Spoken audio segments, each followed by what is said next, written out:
Almost 5 years since the end of the conflict, it is important for the Human Rights Council to recall the magnitude and gravity of the violations alleged to have been committed at that time by the government and by the LTTE, which left thousands of civilians killed, injured, or missing. Failure to address the grief and trauma among victims and survivors undermines confidence in the state and reconciliation.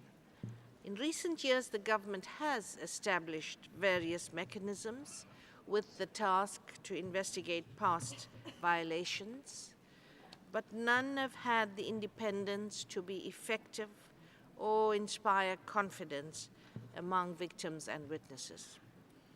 At the same time, new evidence continues to emerge, and witnesses are willing to come forward to testify before international mechanisms in which they have confidence and which can guarantee their protection. This shows that an international inquiry is not only warranted, but also possible and can play a positive role in eliciting new information and establishing the truth where domestic inquiry mechanisms have failed.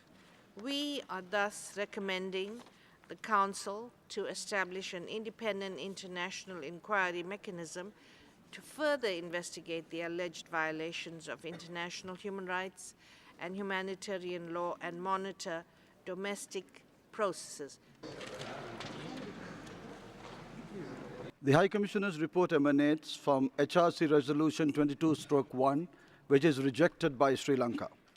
The High Commissioner's request to establish an international inquiry mechanism to further investigate alleged violations also exceeds the mandate granted by Resolution 22/1. The trajectory that has emerged with regard to this recommendation reflects the preconceived, politicized, and prejudicial agenda which has been relentlessly pursued with regard to Sri Lanka.